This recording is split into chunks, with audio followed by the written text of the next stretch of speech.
Everybody knows Nvidia is a beast.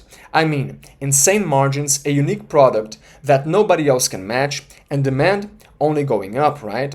But you see, there's one problem. One big problem that could send the stock 60% down. And that's what we are going to talk about in today's video. Besides, I will also review a tech stock linked to the AI trend that I think might be a better investment than Nvidia. So make sure to stay until the end because you will definitely not regret it. Now, before we begin, as always, nothing in this video is investment advice, okay?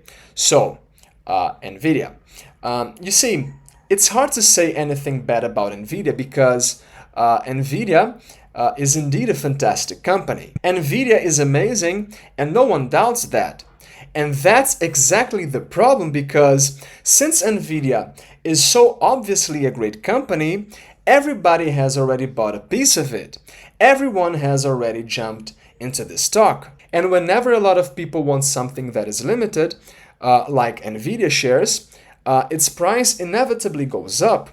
And that's exactly what happened to Nvidia. As everyone wants to buy Nvidia shares, this stock is massively expensive, as you will see with your own eyes. So Nvidia might keep delivering great results, like a 40% annual growth rate for the next decade, and its stock could still crash. Because for Nvidia, great results are not enough. No, for us to actually be able to make money here at today's price levels, this company needs to deliver insane, unbelievable results. But just so you can understand, if we ask for a 10% return rate per year over the next 8 years from the current price of $123, we will have to rely on the following assumptions. We will have to assume that Nvidia will keep growing at 55% per year on average, even though its average growth rate over the last decade was 43%. And on top of that, we'll have to assume that Nvidia will be able to maintain an incredible free cash flow margin of 40%, despite its historical average being 30%. The point I'm trying to make here is that to justify the current price of the stock, we need to count on very optimistic premises. So that's why I think Nvidia is a very risky stock to own, because its price is reflecting very aggressive assumptions. And market expectations can change very quickly. Really, it takes only one piece of news to change everything. For example, we've just seen the emergence of DeepSeek, the Chinese AI. DeepSeek is very close to ChatGPT, but uses far less computing power. So the math investors quickly make is, well, if less computing power is needed, then the demand for Nvidia's products might end up being lower than we previously expected. The thing is that this simple thought can trigger a disaster, because what happens if instead of counting on an average growth rate of 55%, we assume a lower rate, let's say 40%, which is still a lot.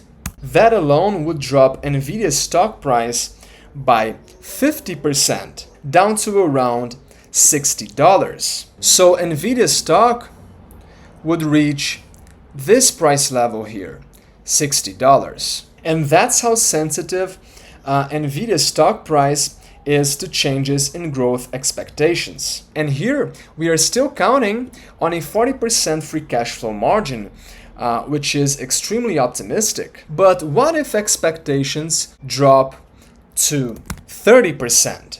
Well, that would push the stock price to $43, which would represent a decline of 64.5%. And that's why Nvidia is a very risky stock for me, because it is priced to perfection, and it only takes a slight change in expectations for this house of cards to collapse. Now, at the beginning of this video, I told you that I would review a stock that could skyrocket with the growth of AI.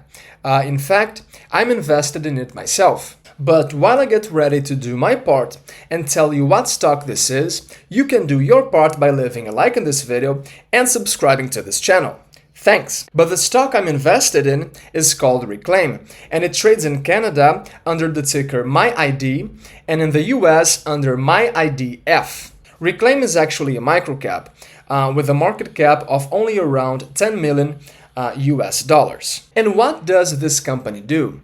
Well, Reclaim is a marketplace of personal data. Did you know that several laws are being introduced in the US requiring companies to get your permission before using your data? The thing is that this creates a huge problem for businesses because they need a place where they can get all this compliant personal data at a massive scale. And Reclaim solves exactly this problem because on their platform, countless people are selling their personal data. And you see, this trend hasn't quite reached AI companies yet. But I think it's only a matter of time before AI companies are required to use compliant personal data to train their AI models. Because you see, to train AI, you need data. But whose data? Our data. And our data is our property. So that's why Reclaim CEO says that AI is on a massive collision course with privacy. And once this privacy trend reaches AI companies, I believe that Reclaim will be very well positioned to become the Uber of personal data, operating on a massive scale. Anyway, that's it for today, and see you next time.